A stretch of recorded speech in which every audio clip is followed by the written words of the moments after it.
It is my great and distinct pleasure to introduce the Henry Hazlitt Lecturer, Peter Schiff. Schiff, president of Euro-Pacific Capital, is familiar to everyone who has watched financial coverage in the last year. He is famed for being the most vocal financial economist to have perfectly predicted the crash. He also happens to be a dedicated student of the Austrian school. He is the author of The Prophetic, Crash Proof, and most recently the little book of Bull Moves in Bear Markets. Whenever he speaks about finance and economics, he also seeks to teach sound economic theory, writing for publications such as the New York Times and the Washington Post. Today he will speak on the relationship between theory and practice in financial markets. Peter Schiff.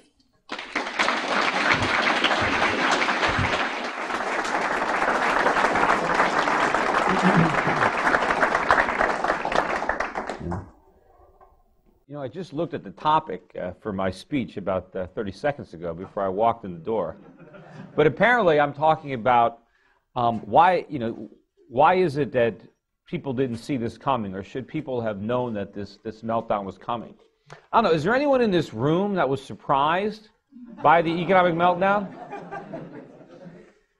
I mean, does anybody think it's over? Anybody raise your hand if you think it's over? And does anybody think that the government solutions are going to work, or that they're going to help? Is there anybody? One? All right, so I guess there's really no reason for me to speak here. I don't know that I'm going to tell anybody anything they don't know. But anybody, if you want to indulge me, I guess I can talk about it a little bit anyway. But I mean, I don't know why so few people seem to understand what was going to happen. I mean, I guess, when you're living inside a bubble, it's very difficult to actually see what's going on from your point. But it's just, I lived through two of them because I'm a stockbroker, and I lived through the NASDAQ bubble, and to me at that point in time, it seemed pretty obvious what was going on. In 1997, 98, 99, I mean, it seemed obvious to me that these companies that people were touting couldn't possibly be worth the prices that people were paying. Yet nobody seemed to be able to figure that out back then. I mean, everybody seemed to be living in this new era, and the internet had captured everybody's imagination. I mean, to me, I couldn't see the difference between the internet, really, and a catalog or a telephone. I mean, people were saying that everybody's going to buy everything on the internet. And well, why? I mean, why aren't people just shopping, by telephone, or why aren't they just buying everything in a Spiegel catalog? I mean, it didn't seem that it was any different, and I knew that the valuations they were putting on a lot of these companies, I knew they'd come out with a company, maybe it'd be doorknobs.com or whatever it was, and you say, well, gee, even if they sold every doorknob in the world, they couldn't possibly be worth the multiples that they're trading at. And of course, they didn't even make any money selling them, and the whole idea behind so much of the e-commerce was just nonsense. The idea that it was more cost effective to individually FedEx items to people as opposed to letting them show up and buy them and put them in their cars and leaves. I mean, there's no way. I mean, there are certain items that lend themselves to online sales, but most items didn't. But it didn't matter. I mean, everybody was coming public, and people were getting rich, but none of the people were getting rich because the businesses were successful. People were getting rich because suckers were buying their stock. I mean, the guy that started eToys lived in my apartment building in downtown Los Angeles. And, I started my company, Euro-Pacific Capital, about the same time he started his. He made a lot more money than I did. But he didn't make a profit. He never made a profit. But he made a lot of money because he found people to buy into his idea. And at one point, eToys was worth more than Toys R Us. I mean, I remember when I was trying to get clients back when I was, starting out at Euro-Pacific Capital, and I was trying to get people to buy foreign stocks. And I remember one country I was active in was in New Zealand, and I remember trying to convince people who owned shares of stocks like Yahoo why they should sell their Yahoo and buy a stock in New Zealand. I would point out that Yahoo was worth twice the entire country of New Zealand. I mean, every stock they had, all the real estate. And I said, what would you rather own, this entire country? I mean, the dividend yield on the New Zealand stock market was over $1 billion a year. That was the dividend yield. Yet Yahoo was trading for more than twice the value of that whole stock market. And so what would you rather own? This company that just got started a couple years ago, or this whole country? And you know, you could take all the dividends. No one cared. They wanted Yahoo. They didn't want, you know. But it was just all nonsense, but nobody saw it. Of course, after the internet bubble burst, everybody was talking about how crazy it was, and the politicians were ready to, you know, throw people in jail, and, you know, they vilified Wall Street. But it didn't last very long. I mean, the whole thing was, in a year or two, we just moved right from that stock market bubble almost seamlessly into the real estate bubble, and nobody could see that there was any similarities. I mean, there's one, somebody recently put together another one of those Peter Schiff videos. I don't know if there was one that somebody made, this Peter Schiff was right video that was on YouTube that I know about 1,300,000 people have seen. But someone else put together like a CNBC version of that recently, and I happened to watch it. And there was one particular clip he put on with me and Mark Haynes. And I'm talking to him about, you know, this impending collapse in the economy and the real estate market. And Mark Haynes just says to me, he says, Peter, you expect me to believe, he said, bubbles are like a once-in-a-lifetime occurrence. We just had one. He said, do you expect me to believe that we have another one within 10 years? You know, and he was just incredulous that there could be another bubble so close to the stock market bubble. But of course, they were really interrelated. It was almost like the same bubble, because we never really had the fallout from the bursting of the NASDAQ bubble. We simply replaced one bubble with a bigger bubble, and we postponed the consequences of the unwinding of the imbalances until right now.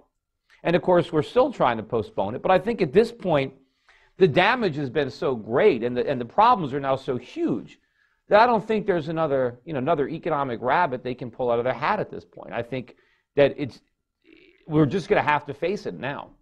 And basically what happened is, why did we have a stock market bubble? You know, we had a stock market bubble because the Federal Reserve was too easy. They were too loose in the 1990s. Interest rates were too low. We created too much money. And that fed the investments in the stock market. And we had a lot of malinvestments, right? We had companies were created that never should have existed.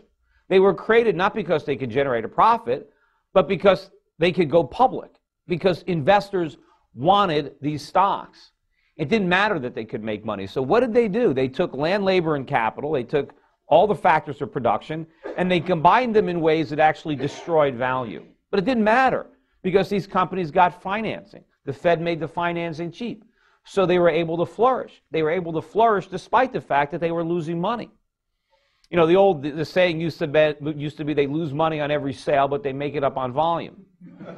And so but as long as they could raise money, and I used to, when I was working at Europe Pacific Capital, I would see deals, and people would send me, prospectuses on new companies they wanted to fund. I remember one I got from a small internet company that was, I remember they were like a, I don't know if it was like a browser or whatever they were, or like a service where you go like on a provider. I don't even remember what they did, but it was a small startup, and they had their prospectus, and they were coming around looking to raise money, and they were trying to raise, I don't know, $5 or $10 million. They weren't public yet, but they were selling a little small piece of their company, so they were valuing their company at about $50 million. Now these guys were, the guys were in their 20s. They probably started the company less than a year ago. I remember saying, well, how could you possibly think your business is worth $50 million? Said, you have no assets, you've got no revenues, you've got no customers. He's like, you don't have anything. I could recreate your entire business from scratch myself, for next to nothing. And yet you want me to pay you $5 million to get 5% of this thing? Why would I do that? And all they kept telling me was, well, you don't understand. We're going to go public. And you're going to make a lot of money. And I'm like, well, how am I going to go? I said, you think you're going to find people to pay even more than this in a public offer? How are you ever going to make any money? But that was the concept. And he said, well, you don't understand how the stock market works.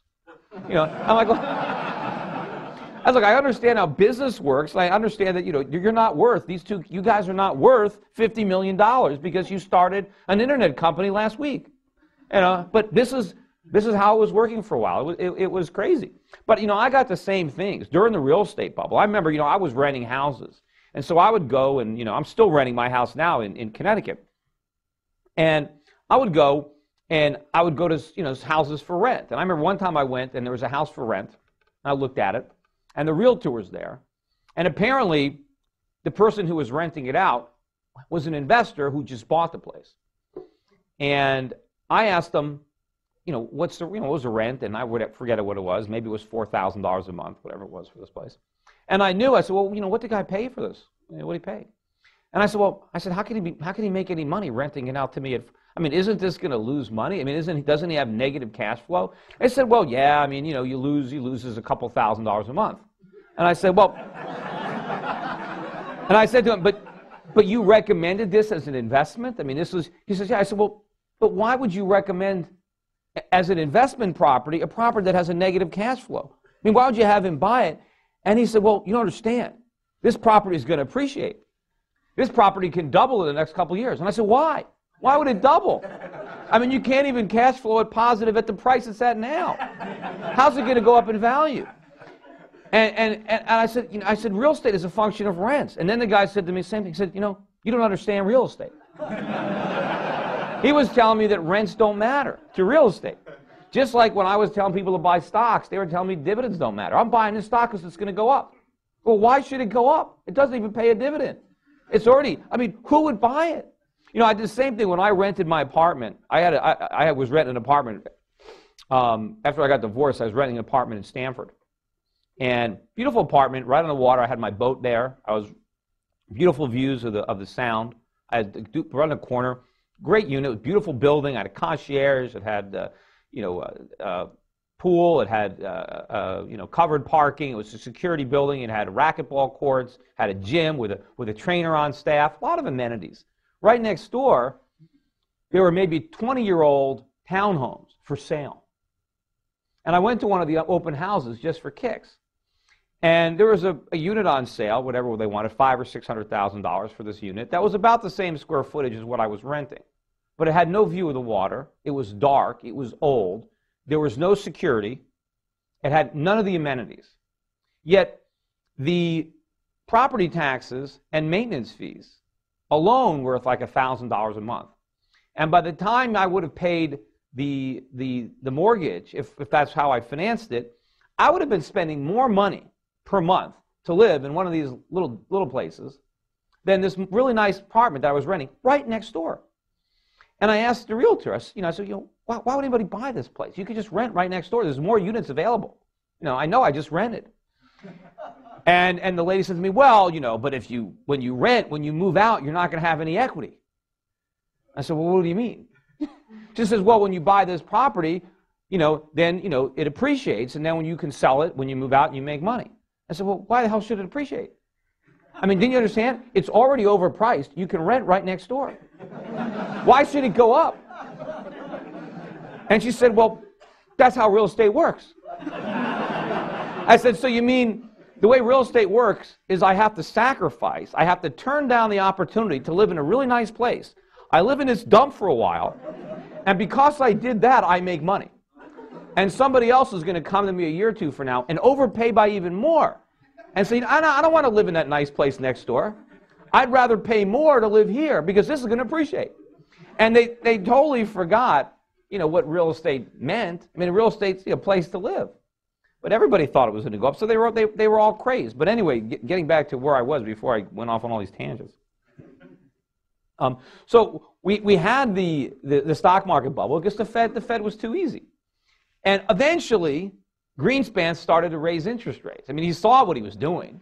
He talked about irrational exuberance back in 1996, and they took him to the woodshed because he said something negative, so he shut up going forward. But eventually, he started raising interest rates, and he burst the bubble. He burst the stock market bubble. And of course, when the stock market bubble burst, a lot of the malinvestments were exposed. A lot of people that were working at these .coms, well, they needed to find real jobs because they were wasting their time, because they were destroying wealth. They weren't creating anything of value. So we had a lot of companies that had got capital that shouldn't have got capital. A lot of people invested foolishly. They're going to lose their money. But we were going to go through a painful recession, certainly, as we digested and worked off those malinvestments and allowed capital to be reallocated to where it could be productively used, which meant labor, which meant their land, capital, whatever was involved in these businesses. And of course, with all the wealth that was squandered, because remember, as people invested in these new companies, the money was just spent. It was squandered. It wasn't put away productively, so people lost real money. So people were going to have to come to terms with the fact that they lost money, and they were going to have to try to save and replace it. So there was going to be a big recession when George Bush came in. But rather than being honest and admitting that the Clinton era was a fantasy, was a boom, and now we had to live through the bust, and that would have been a perfect opportunity right away to repudiate what had happened under Clinton and say, look, Clinton didn't give us a good economy. We had a bubble economy. And now the bubble has burst, and we've got to clean up the Clinton mess, and it's not going to be fun. But instead of doing that, he was like, well, we need to stimulate the economy. We need to fight off this recession. Sounds familiar, right? So he wanted an economic stimulus. And what was the economic stimulus that we got out of Bush? Deficit spending, cut taxes, increase government spending. And Alan Greenspan cooperated and slashed interest rates down to 1%. And so we had massive monetary and fiscal stimulus, massive inflation. And what was the result? Well, we blew up another bubble, a bubble that was bigger than the one that just burst. And of course, during that shallow recession that we had, and Bush was so proud of that, so proud of the fact that he kept the recession from being more substantial, we had record car sales. We had record auto sales. Well, where'd Americans get all the money for all these car sales and all these homes? Well, they borrowed it all. We went into debt.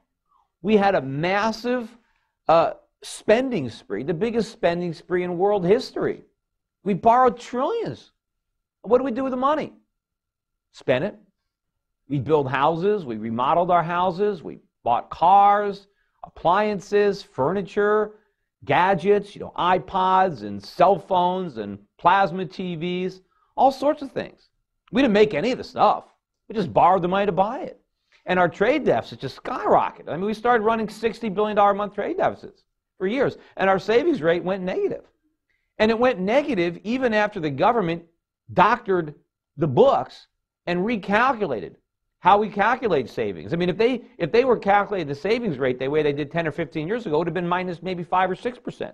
But they changed it, and they decided to count certain things as savings that in the past they didn't count because they wanted to make the savings rate look higher. Although at some point no one even cared, I mean, whether we saved any money or not. No one thought that we had to save any money. So we had this huge bubble that was much bigger than the stock market bubble. And of course, the major difference, and something that I pointed out repeatedly, was the leverage involved. I mean, when people bought stocks, they pretty much bought it with their own money. And if they got a margin account, maybe they had to put 50% down. And many of the brokerage firms were requiring higher margins on internet stocks. So when the bubble burst, the losses were pretty much confined to the people that made the bad bets. And at least when the losses happened, nobody tried to bail anybody out. If you lost money, you lost money. Right? There was no one looking to the government to get their money back because they bought a dot-com stock that went to zero. Right? None of the brokerage firms failed. Nobody failed because they had loaned money to people to buy real estate, to buy stocks. No. This time around, of course, everybody who bought real estate did it with somebody else's money. Very few people were paying 100%. Many people were buying real estate with none of their own money. People were buying real estate with nothing down. I mean, is it any surprise that people gambled when they had nothing to lose? And especially when they had so much to gain. Real estate prices were rising. At one point in California, they took a survey, I think back in 2005, and the average home buyer believed that his house was going to appreciate by 20% a year for the next 10 years. That was what was expected. Now, you think about, at the time, the average California home was selling for about $500,000, which was about 10 times what the average household actually earned. right? So, but these guys actually believed that if they bought that house, they would make $3 million over the next 10 years. That's what they believed.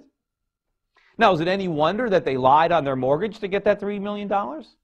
Is it any wonder that they signed up for a teaser rate? You think they cared what happened to the loan 2 or 3 or 5 years from now? They didn't care what the reset was. They were going to be rich. All they had to do was buy the house and they were going to be rich. It didn't matter what the mortgage payment was going to be because the house would take care of it. In fact, if you figure what the average Californian expected to earn on house appreciation, it exceeded what he expected to earn from his job. So it was like it used to be that you'd work hard and have a job so you can afford a house. But it became the fact that, well, if you have a house, you don't need a job. And in fact, in the past, people used to, if you lost your job, you might have to sell your house. No, not like in California. If you lost your job, you just bought a vacation house because you got the extra income. Houses were not expenses. They just, they were free. Because if you had a $500,000 house, it's appreciating $100,000, $200,000 a year. And for a few years, it worked. The people that bought houses were getting rich. And the banks made it very easy to monetize that gain. You didn't even have to sell your house to make the money because you could borrow out all the appreciation and still live there. Right? So it's like the goose that kept laying golden eggs. Nobody would sell one of these things. Why would anybody want to sell a house? They just kept going up. And you can buy another house with nothing. So, nobody wanted to sell. Everybody wanted to buy. Of course, I knew at the time that this was all going to change. I was renting, and I was watching all the nonsense. I rented a house in California. And I rented this place, and when I first moved in, I think they were selling for about $1 million, $1.1 million. These little townhomes. And I rented it for about $4,200 or $4,700. And at the time I rented it, I was like, well, it's no-brainer. The rent, compared to the property tax, the homeowner's fees. I knew, but I lived in that house for almost 2 years. And when I moved out, they were selling for over $2 million apiece. So obviously, I could have made a lot of money had I bought and sold, had I flipped one of those things. But when I moved out, the new guy that rented my house, I think he had to pay an extra $200 more than I paid. But it was an extra million. So obviously, the prices had absolutely nothing to do with the rents. In fact, the place I rent now, people still always ask me, why are you throwing your money away on rent? I go, well, I'm not throwing my money away. I need to live. They don't ask me why I'm throwing my money away on food or throwing my money away on, whatever else I'm buying. But that was the realtors, right? If you're renting, you're throwing your money away. As if buying a house, you get to live for free. I said, well, why are you throwing your money away on mortgage, on insurance, on maintenance, on taxes? I'm not worried about any of that. I live in a huge house now, and I pay first and last and the security deposit. That was it. But I know that the rent that I'm paying after my landlord pays their property taxes, they're getting less than a 1% return on what they paid for the property, assuming nothing goes wrong. Because if anything breaks, they got to fix it, and which is going to destroy their 1%. So basically, I get all the enjoyment of the property and none of the headaches, and my landlord gets all the headaches and none of the enjoyment. So what's the good deal there? But the realtors, the realtors were able to redefine the American dream, right? The American dream was always you save your money, you work hard, and anybody can succeed. You don't have to be born to a royal family. You don't have to be an aristocrat. Anybody of modest means can grow up to be a captain of industry, can be president of the United States. That was the American dream. Somehow the realtors turned it into home ownership and buying a home and just getting rich. That was the American dream, that you didn't have to work. Well, that dream is now dying. And if you want to see a very good presentation, because I don't want to spend too much time on it, but if you go on YouTube, I made a presentation in front of the Western Regional Mortgage Bankers.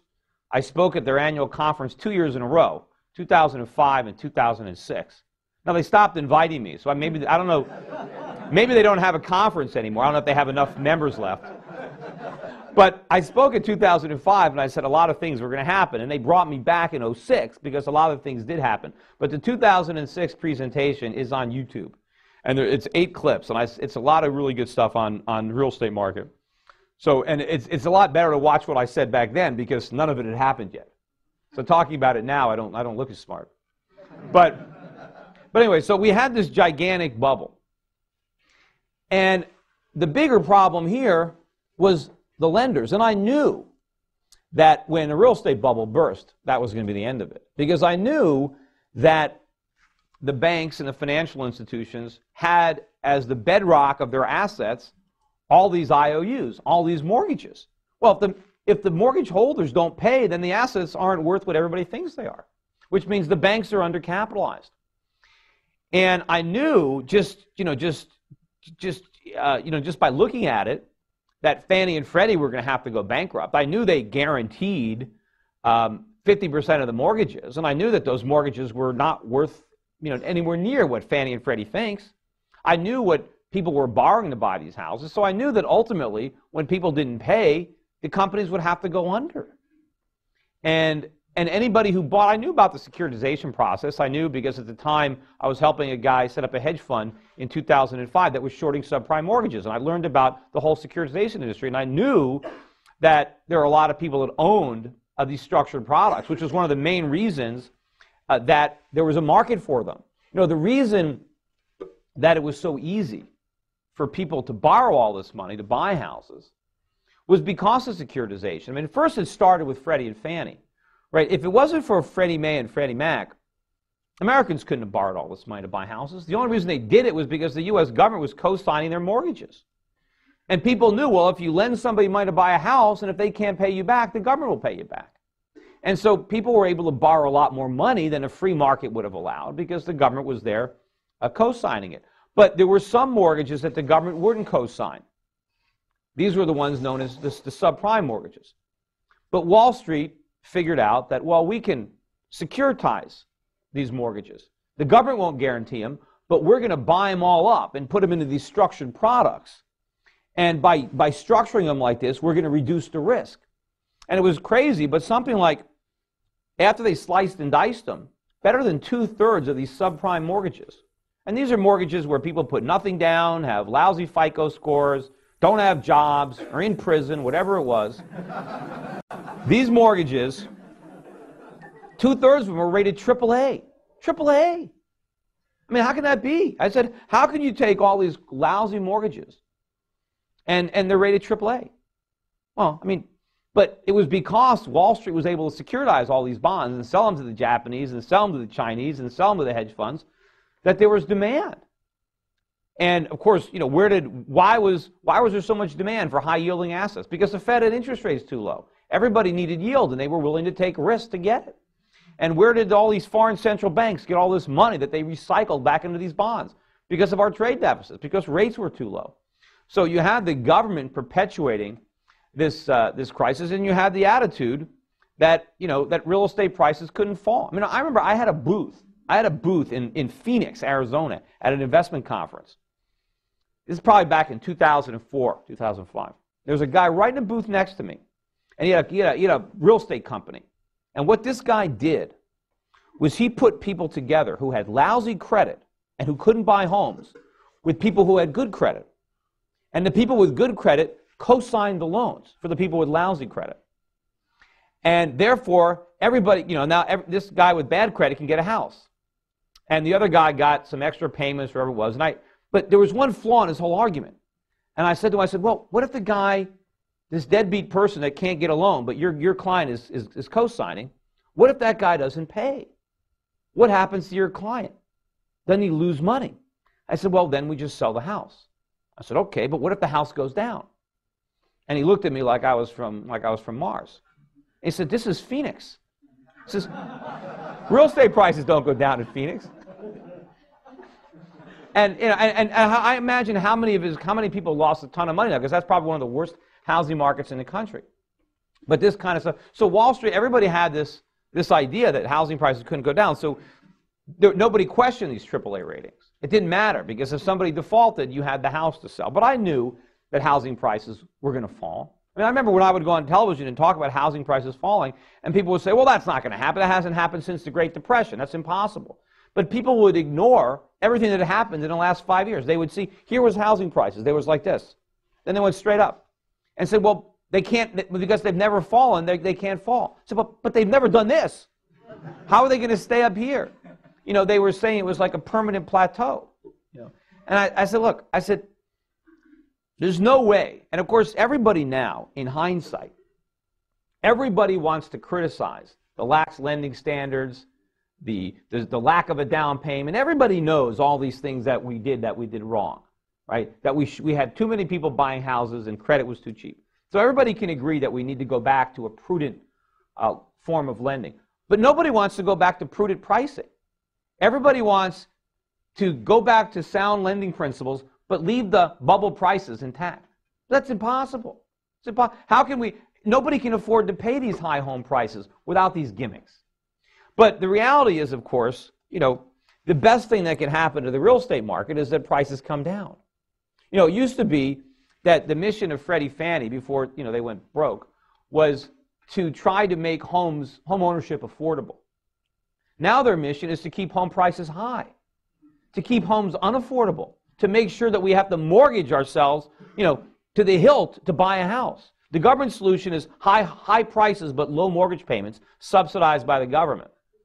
The free market solution is low prices. Because if real estate prices go down, you don't need to borrow that much money to buy a house. So it doesn't matter that your mortgage payment is a little higher. But you know, the government still looks at the problem that home prices are falling. That's the solution. The problem is that they went up. So the problem, and the real problem that we have, of course, is now that the bubble has burst, you know, first in the stock market, now the real estate market, and now that we're having this massive recession, which is just getting started. I mean, we've barely gotten a taste of it. But unfortunately, all the blame is on the free market. All the blame is on capitalism. It's because there wasn't enough regulation. There was too much greed, right? And, you know, Alan Greenspan, or not Alan Greenspan, President Bush, in one of his speeches, said that Wall Street got drunk. And he was right. They were drunk. So was Main Street. The whole country was drunk. But what he doesn't point out is where'd they get the alcohol? Why were they drunk? You know, obviously, Greenspan poured the alcohol. The Fed got everybody drunk. And the government helped out with their moral hazards and the tax codes and all the incentives and disincentives they put in, all the various ways that they interfered with the free market and removed the necessary balances that would have existed, that would have kept all this from happening. I mean, we've always had greedy people. Everybody's been greedy, not just Wall Street. But all of a sudden, everybody was greedy all at the same time? I mean, can't they understand that there's a trigger for this? There's a reason that everybody acted this way? I mean, normally, when people are greedy, they're also fearful of loss.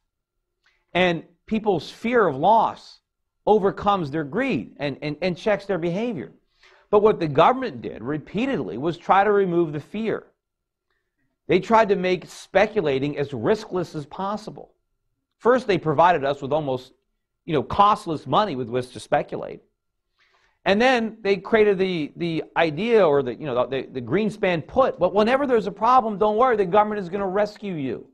The government's not going to let the stock market go down. The government's not going to let your bets go bad, so go ahead and keep placing them. That was the idea. That was the mentality. It was nothing that the free market did. In fact, the only entities that needed more regulations were the ones that the government created.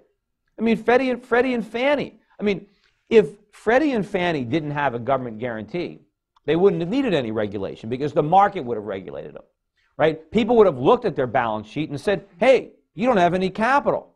You can't guarantee these mortgages. Who are you kidding, right? And they never could have expanded the way they did.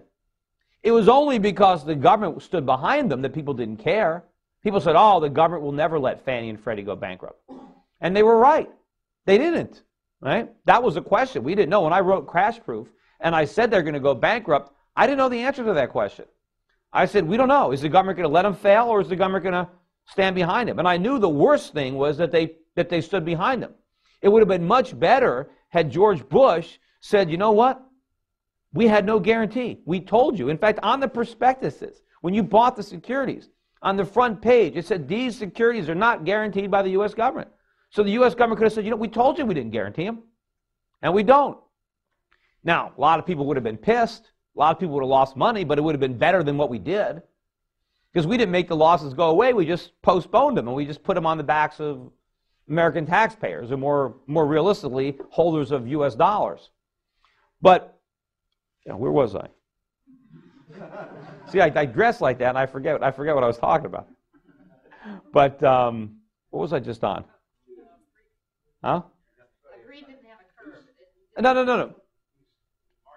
No, I was talking about Freddie and Fannie. So yeah, they knew that no one cared that their balance sheet was small because the government guaranteed it. So the one place that the government needed to regulate was Fannie and Freddie. And that's where they didn't regulate it. In fact, every attempt to regulate them was thwarted by Congress. I mean, Freddie and Fannie gave huge amounts of money to both Democrats and Republicans, anybody that tried to regulate them. But the reason they needed to be regulated was because they operated with a government guarantee. Once you gave them that guarantee, then the government had to regulate them and regulate them heavily because it was government money they were dealing with. It wasn't their own money. It wasn't private money. For normal lenders, we don't need any government regulation. The government can stay out. But in that circumstance, now, people could say, well, what about Wall Street? I mean, the subprime. There was a situation where there was no government guarantee. That's true, but Fannie and Freddie were the biggest buyers of subprime mortgages in the country. They were helping to legitimize the subprime market. They were big bidders in the subprime market. And, of course, it was Fannie and Freddie and FHA that really gave the impetus to the housing bubble, got it started, got the mentality there, is responsible for that way of thinking. I mean, so once the momentum was there, people just jumped along for the ride. And of course, there were a lot of conflict of interest going on. I mean, obviously, the rating agencies are in bed with the brokers. They're rating these bonds AAA. I mean, they have to know that they can't possibly be that secure. But, you know, they're just like the real estate appraisers. The rating agencies want jobs, and they get jobs by coming out with good ratings. Just like the appraisers. I mean, the appraisers just kept appraising houses high because they knew if they didn't appraise them high, they would never get another job. And again, you know, the whole reason, once you got to the securitization process, which is a natural occurrence, once you got securitization, once you separate the originator of the mortgage from the risk of the mortgage, you've got the moral hazard. The guy that's getting the mortgage done, the mortgage broker, he couldn't care less whether that loan is ever going to get repaid. He just wants to originate it. And since he's the one that hires the appraiser, he just wants to hire an appraiser who will appraise the house high enough to fund the mortgage. That's all he cared about. In the olden days, when the banks were lending out their own capital and they hired the appraiser, they wanted a fair appraisal. They wanted to know if the collateral was any good for the loan because that loan was going to be on their books.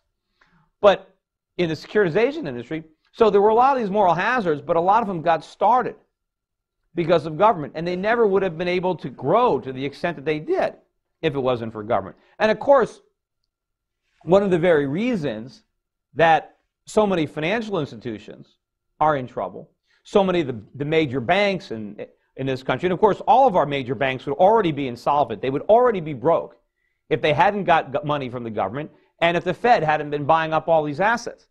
But one of the reasons that no one cared is because of the FDIC insurance program. I mean, nobody in this country cares at all what the banks do with our money once we put it there.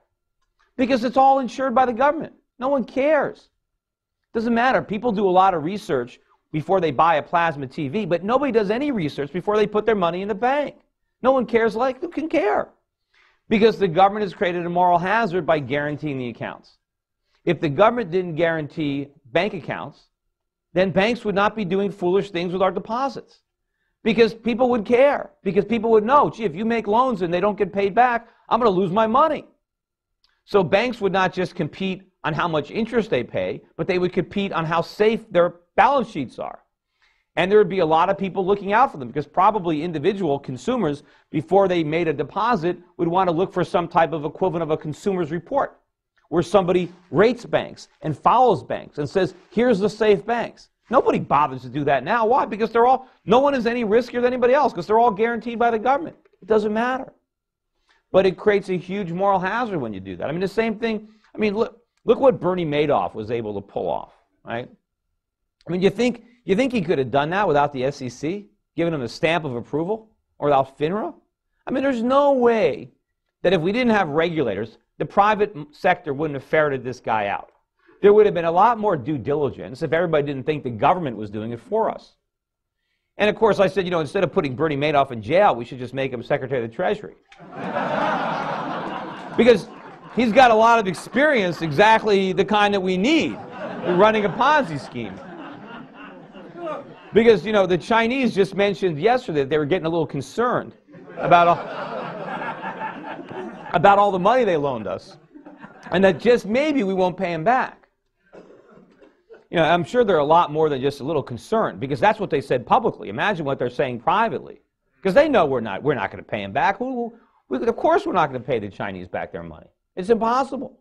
We can't possibly. And can you imagine, I mean, can you imagine if President Obama, you know, given the following type of speech to the American citizens, to say, go national televised address and say, you know, my fellow Americans, I've got a little news for you today. We're going to have a massive, across-the-board tax increase on average working Americans.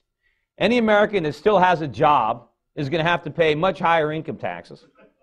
And as a matter of fact, we're going to have to cut Social Security across the board. If you're getting a Social Security check, we're going to have to reduce it.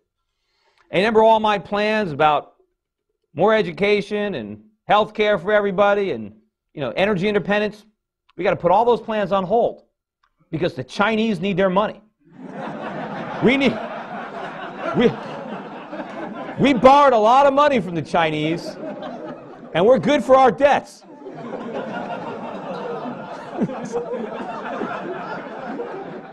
You know, they worked hard for that money, and they loaned it to us, and we're going to pay it back. Now, that's going to require a big sacrifice on our part.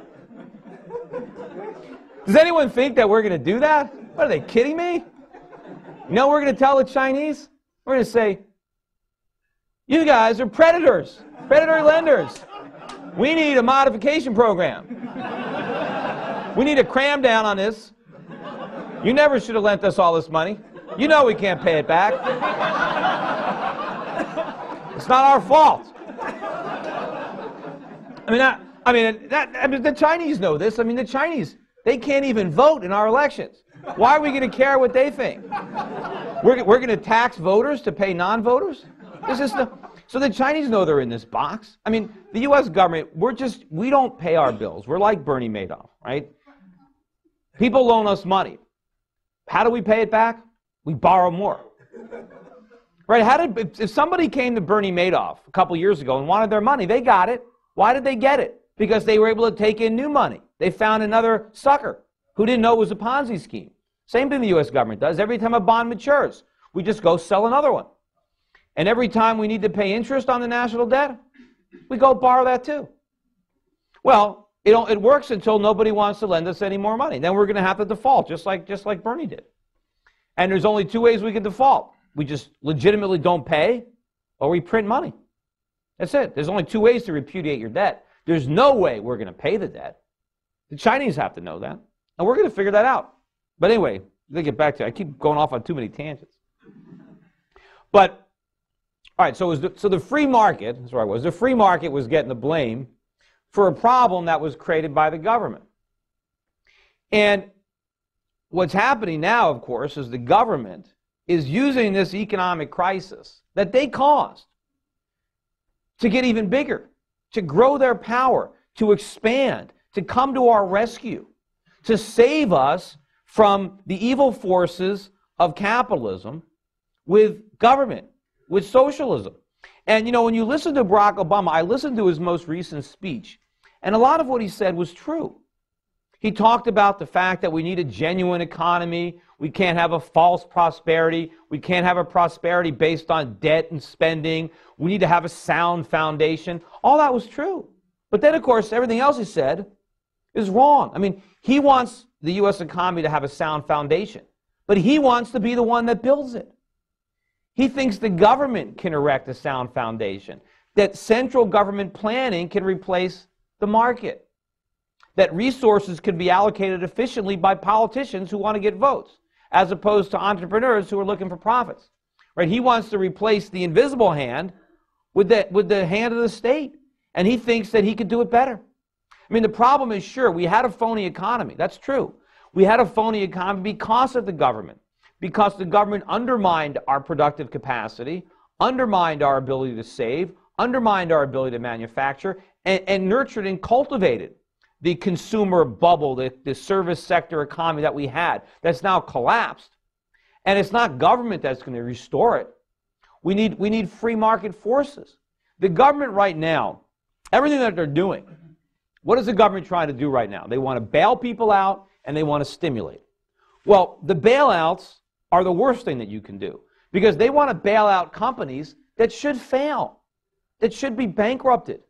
Bankruptcy is a good thing. It's the way the market cleanses the economy of companies that shouldn't be there. Why shouldn't they be there? Because they're not generating profits. They are not effectively utilizing resources. Those resources need to be freed up. Right now they're being held hostage. We need to free them up so that we can use them productively. You know, they say, oh, we can't let General Motors go bankrupt because some auto workers will be unemployed. Well, I mean, we don't want work just so we can have a job. We want work because we can produce something. We want the value, right? I mean, if somehow, we can all have like little machine and we could just push little buttons and whatever we wanted would magically appear, right? Nobody would have to work, right? And the government, of course, would try to outlaw those gadgets because it would create a lot of unemployment. But who would care? We wouldn't need employment. We would have everything we want. So we work because we want stuff, not because we want to work. So just to preserve jobs doesn't make any sense if they're not productive, if they're not efficient. Now, I can understand why some of the auto workers would want to preserve their jobs if they're being overpaid. I certainly can understand why a lot of these executives want to preserve their jobs. But society doesn't want to do it. The government shouldn't be doing it. We need to let companies go bankrupt. And when I talk about letting, General Motors go bankrupt, and I was predicting that they would go bankrupt 5 or 6 years ago. I knew they couldn't survive. But if we let them go bankrupt, does that mean it's an end to the automobile industry? Does that mean that all those plants in Detroit or in the Detroit area are just going to sit idle?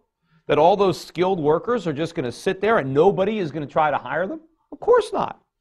What would happen if we let General Motors go bankrupt is that some entrepreneurs would step up and buy up the assets out of bankruptcy, and they would no longer be encumbered with big labor union contracts or health care obligations or interest on debt. They would be able to buy the assets without the liabilities and organize them in such a way to make cars profitably.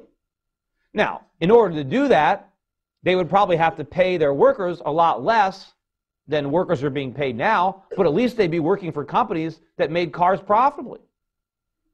And we'd probably end up with a lot more people working in the automobile industry than we have today. And the fact of the matter is, rather than making cars for Americans, we should be making cars to export. Because Americans, we don't really need any car. We have too many cars. I mean, we have, 2 or 3 cars per household at this point? I mean, when the president makes a speech and he says, we need to restore credit. He keeps saying credit is the lifeblood of the economy. We need credit so Americans can go out and buy more cars. I mean, you can look at the United States and say, what's wrong with our economy? We don't have enough cars. We need more cars. I mean, that's the last thing we need. Now, we need to make cars. We know why we need to make cars because there's a lot of people in China that are still on bicycles. They need cars. We should be able to make cars for them and export them. We don't need them for ourselves because we own too many cars. We have too much everything. If you ever seen some of these commercials, or not commercials, these television, the news stories, where when they foreclose on houses, they send these companies in and they got to, clean the places out and get them ready, And it's amazing to me, but they would go to these houses that people abandoned and they're full of stuff. I mean, the TV sets are there. The stereos are there. There's clothes in the closets. Why didn't these people take that stuff? They didn't even want it. I mean, we got all this stuff and it doesn't even matter. They just didn't even care about it. And all this stuff, of course, was bought with borrowed money. We didn't make any of it. We didn't have any money to pay for any of it. The last thing Americans need is to buy more stuff. But the government, part of the economic stimulus, right, in addition to the bailouts, and of course they want to bail out Wall Street investment banks. Why? Let them fail. What do we need them for? Why do we need Goldman Sachs? Why do we need Morgan Stanley? Let them fail. The government tries to blame all the economic problems that we have today on the fact that they let Lehman Brothers go out of business. Meanwhile, they bailed out everybody else and we're in this gigantic mess. Maybe it's not because they let Lehman fail. Maybe it's because of the other bailouts. But no, now they want to make us believe that since Lehman Brothers failed, they can't let anybody fail. We don't need all these investment banks. And if they go away, it's not going to mean that brokerage is going to stop, that investment banking is going to stop. It's just going to be done by somebody else. There are a lot of small firms out there like mine that are expanding, that will expand even more if the government gets out of the way. But instead, the government is rewarding the incompetent people and keeping them in business, and they're punishing all the competent people. Meanwhile, look at the bonuses, look at the amount of money that is being paid to Wall Street executives using bailout money. I mean, how can these guys be entitled to make multi-million-dollar a year salaries when their companies are losing a fortune based on what they're doing? I mean, let them fail. Let them go out of business. But the stimulus, what is it that the government is trying to do with the stimulus? The government is trying to recreate the conditions that led to the crisis. Because when they talk about stimulating the economy, they're not talking about stimulating economic growth. They're talking about stimulating spending. They want us going back to the auto showrooms, back to the malls, and buying more stuff. And they want us going deeper into debt to pay for it. And if we're not willing to accumulate the debt on our own, well, then the government will do it for us. As if this is the secret. If they could just spend enough money, then the economy is just going to magically grow again. And that's all nonsense. The only reason it worked before, and it really didn't work, was because we were able to borrow the money from the rest of the world and spend it. And we were able to live in the delusion that we were getting richer even as we were getting poorer because we looked at our asset prices, right? We were looking at real estate and stock prices going up, and we said, hey, we're actually getting wealthier, even as we were getting poorer, because we were spending money instead of saving money. And as we spent money, we counted that spending as GDP. And so as long as our GDP was rising, we thought our economy was growing. But the whole time our GDP was actually going up, we weren't measuring real economic growth. We were measuring how much wealth we had been destroying or dissipating because we were simply spending. And we thought we were okay because some appraisers said that our house was worth more or the stock market was still going up. But all that was an illusion. And now that those bubbles have burst, there's no way to go back to it. Stock prices, I don't care, you're going to have ups and downs, but stocks in the United States are still expensive. Based on any kind of historic measure of value, the PEs are high and the yields are low. Stocks are overpriced. Houses are overpriced. Our assets are still overpriced despite the fact that they've fallen. Meanwhile, our whole economy is phony. The malinvestments that we have now is this entire service sector economy. We built an economy based on the idea that we can borrow and spend money in perpetuity. And that was just as phony as the idea that real estate prices would always rise. So we have a lot of Americans that are working in jobs that they really shouldn't be in. We got a lot of Americans that work in retail, that work in shopping centers, that work in restaurants, that work in financial services. There are a whole host of Americans employed doing things that they really shouldn't do because, we're too broke to patronize their businesses. We need more Americans making stuff, producing things. And in order to have American labor available for productive capacity, they have to leave where they are right now. That somebody has to lose their job in the service sector in order to get a job in goods production. And of course, in order to get a job in goods production, we need capital. You can't produce anything without machines, without tools. Where's that stuff going to come from? You just can't wave a wand. You're going to have savings. Somebody's going to have to be able to borrow the money to make those investments, which means Americans are going to have to save their money. Or we're going to have to convince somebody in another country to take their savings and invest it in America, not just lend it to us. I had a debate on CNBC one time with Art Laffer. And it's about a 10-minute debate. The clip is on YouTube.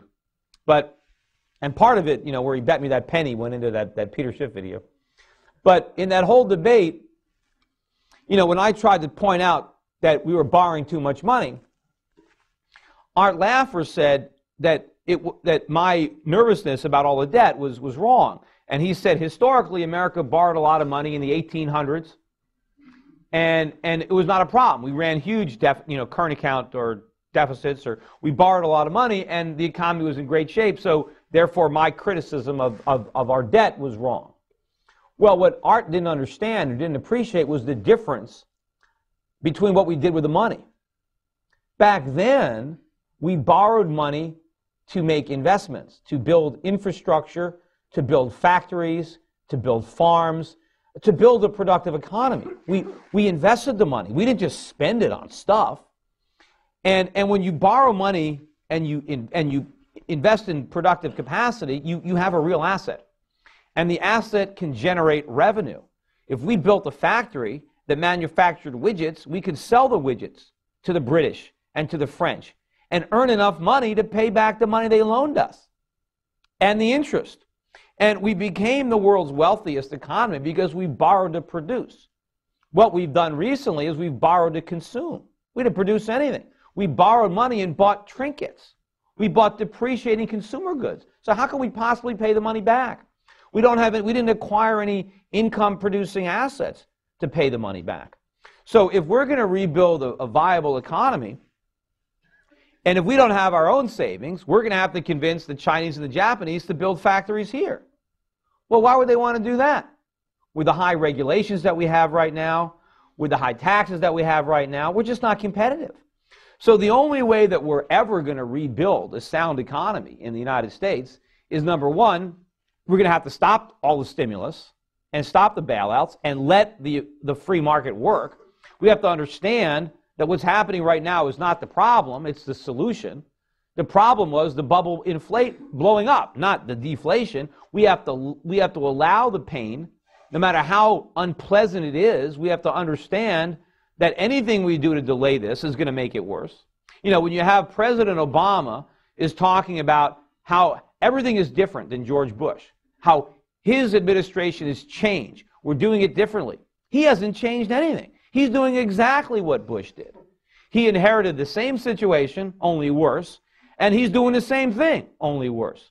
His fiscal policy is worse than Bush's, and it's funny, as he's getting ready to sign a budget or proposing a budget with near a $2 trillion deficit in 1 year, he's criticizing Bush for deficit spending. And what Bernanke is doing, the things that Bernanke is doing now, dwarf what Greenspan did in irresponsibility. I mean, I still say that, it's a tough race. I said that, there's a race to see who's going to go down in history as the worst Fed chairman ever. And Greenspan is probably still in the lead, but Bernanke is hot on his tail. I think the only reason that Greenspan is still winning is because he was there longer. But as far as for how many years he's been at the helm, it's got to have to go to Bernanke. But so the combination of Obama-Bernanke is way worse than Bush-Greenspan. But it's the same philosophy. Nothing has changed. This might as well be the third Bush term. He is doing the same exact stuff. I mean, the rhetoric is a little bit different, but the policies are all the same. The ideas are all the same, that economic growth is a function of people spending money, and that we need more government to stimulate the economy, that we should bail out the people who fail and punish the people who succeed, and that we should have, no interest rate. We should have, the Fed should be cranking out money. I mean, what we need, not only do we need to allow the companies to fail and allow Americans to stop spending, the credit crunch is a good thing. The fact that credit is being denied to American consumers is a good thing, because credit is scarce. It's not unlimited. It's a function of savings. And if we want to have a real economy, if we want to have production, then savings need to go to producers. Well, they're not going to go to producers if they're squandered by consumers. They're not going to go to producers if the government is borrowing all the money. So what do we need? We need the government to eliminate the deficit and go to a surplus.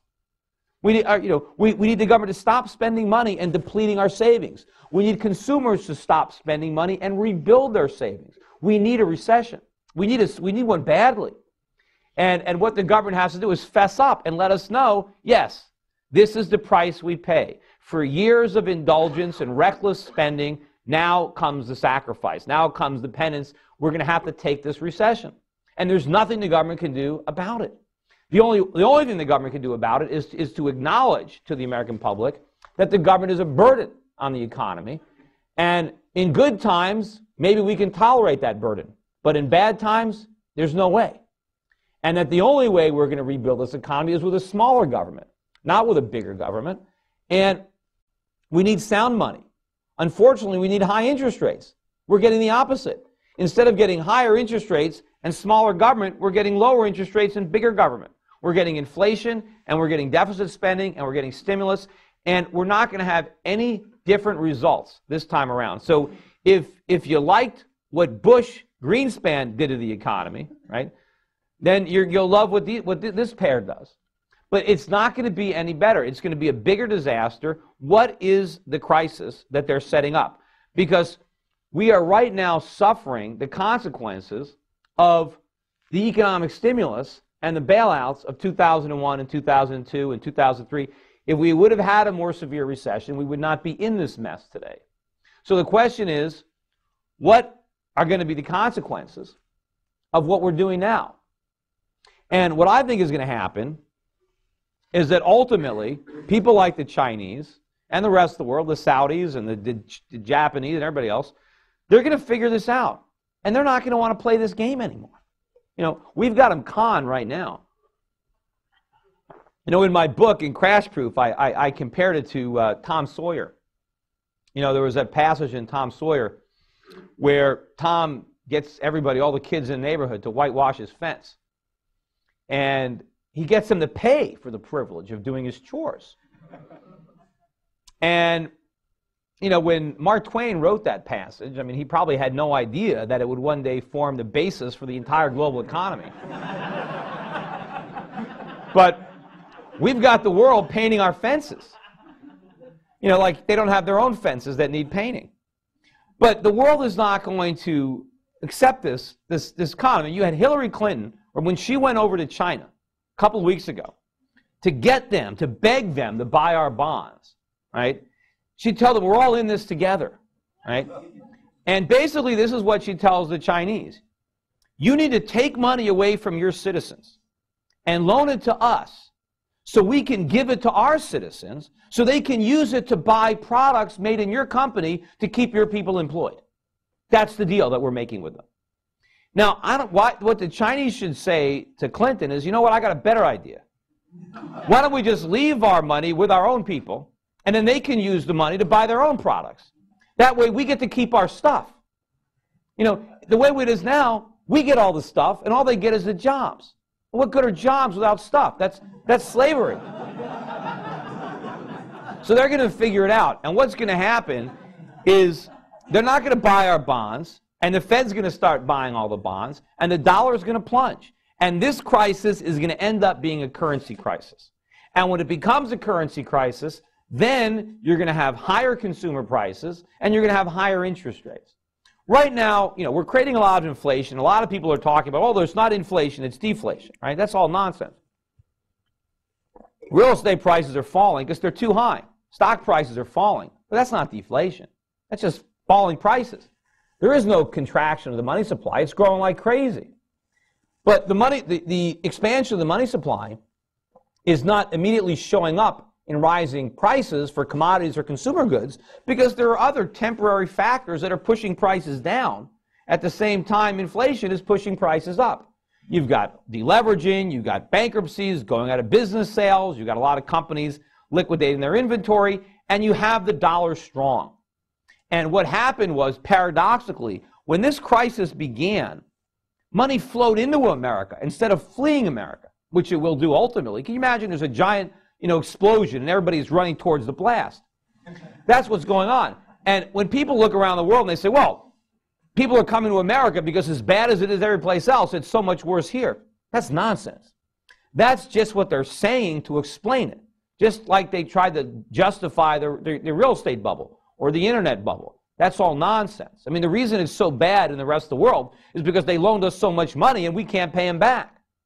and now they're losing based on their bad loans. And what's really causing the global credit crunch is that we're borrowing so much money right now. We're crowding out everybody else. The fact that people are loaning us so much money means that private businesses around the world can't get capital. Why? Because it's all going to the U.S. government. That's why. So the world is suffering not because our economy is collapsing, but because they're foolishly trying to prop it up. And when they figure this out, then we're going to get a real economic crisis. Because when the dollar starts to plunge, and it will, then we're going to see prices rising sharply for consumer goods and interest rates rising. And if we think we have problems now, wait till we see how much worse they get when we throw rising consumer prices and rising interest rates into the mix. And there's nothing the government's going to be able to do about it. You know, right now, unemployed people are getting the benefit of lower prices. Imagine when you're out of work and your prices are going up, because that's what's going to happen. And then this is going to be a real economic crisis. And then we're going to be in for very, very difficult choices. And unfortunately, the worst case scenario is one that is looking increasingly more likely, which is hyperinflation. And if we get that, right, that's where nobody will lend us money. And so the Fed buys all the bonds in order to keep interest rates down and to maintain deficit spending. And then the velocity of money really starts to pick up. Nobody is going to want our money. Not even American citizens will want our money. And they will try to spend it as quickly as they can. I mean, the government might try to keep it together a little bit longer with regulation. Maybe we'll have capital controls. Maybe they'll make it illegal for American citizens to do what I'm doing with my clients right now, buying foreign currencies, foreign stocks. Maybe they'll make it illegal to buy gold. As prices really start to contract, to escalate, private parties will try to make contracts with payment in gold or other currencies. Maybe the government will make that illegal. There might be stores or people that actually don't want to accept dollars because their value is dropping too rapidly. The government will make that illegal. And that means we'll have a black market. That means if you want to buy something, you'll have to buy it on the black market, just like they did in the Soviet Union. The only reason you could buy anything there was because you bought it illegally. A lot of these things are going to happen. I think early on, probably even in Barack Obama's first term of office, I think we're going to have price controls. I think prices will be rising so rapidly, maybe even by next year, that they're going to impose price controls on a number of products. Probably energy, probably gasoline, probably milk, bread, And, I mean, we're repeating all the mistakes of the 1930s. We might as well repeat the mistakes of the 1970s. And so when they put on price controls, what's that going to be? Shortages, blackouts, long lines for gas, long lines for food, a lot of things are going to happen. I just mentioned that. I mean, everybody now, of course, is talking about the 1930s and saying, oh, no, we can't repeat the mistakes of the 30s. Well, that's exactly what we're doing. I mean, the popular notion is that we had a depression because Hoover was so irresponsible that he trusted the free market and he did nothing. And because he did nothing, we had a depression. And then Roosevelt rode to the rescue and saved the day with big government. Well, the reality, of course, is that we had a depression because, A, we had a Federal Reserve that was too easy in the 1920s and created a boom. And then when the boom bust, Hoover ignored the good advice of his Secretary of the Treasury, which maybe is the last time the Secretary of the Treasury ever gave anybody any good advice. And instead of allowing the free market to work, he came up with all kinds of crazy things to bail people out and to prop things up and to distort prices and fix wages and all kinds of things that created the Depression. And then Roosevelt came in and proceeded to make it worse. And everything that Roosevelt did exacerbated it and made the Depression great. And we eventually got out of it after the Second World War. But how can anybody say that we got out of it because of Roosevelt? We got out of it despite Roosevelt. We would have got out of it a lot faster had Roosevelt not just expanded the failed policies of Hoover. And that's very similar to what's happening now. You got Bush, who is the Hoover now of this generation, who is now associated with the free market, who is nothing but anything like the free market. And now we have Barack Obama, like Roosevelt, coming in to save the economy with big government. Of course, the government is already huge. Maybe he hasn't figured that out. When when Hoover left office, I think the federal budget was about $4 billion. That was the whole thing. And Roosevelt doubled it to about $8 billion. Now we're $3 trillion. $3 trillion. I mean, so the government is huge. And of course, when Roosevelt came in, we had a sound economy beneath the surface. I mean, we had a productive economy. We saved. We made stuff. We exported. We didn't have a huge social welfare state. Nobody got checks from the government. We're in much better shape. If they did that much damage to a sound economy, imagine what they could do with the one we got now. Plus, back then, we had real money. We were on the gold standard. Now look at us. I mean, look at the problems we had in the 1970s, right? Still, we had a fundamentally sound economy then. We had a bubble in the 60s. Same thing, the Nifty fit the same stock market bubble. We printed too much money. We went to Vietnam. I mean, we fought the war in Vietnam. We went to the moon. We had the war on poverty. The government created too much money, and they gave us the 1970s. That was the payback for the 1960s. But when Reagan came in and when Volcker came in, we actually got some sensible policies. We shrank government, and we raised interest rates. We went for sound money and smaller government. You know, when Reagan came in, it was the government is the problem. Now, Barack Obama is the government's the solution. We're not going to, I mean, it's night and day. And, you know, there's a lot of other people that say we can't repeat the mistakes of Japan. Well, again, we're doing exactly what Japan did. Japan had a bubble in the 1980s. Why did they have a bubble? Same reason we had a bubble. They kept their interest rates too low. Why did they do that? To keep the yen artificially low, because they didn't want the dollar to collapse. Kind of like what we did with Great Britain in the 1920s. Very, very similar. So the Japanese kept interest rates too low. And they're still too low. But they kept them too low, and they had a bubble. Two bubbles, stocks and real estate. Pretty familiar.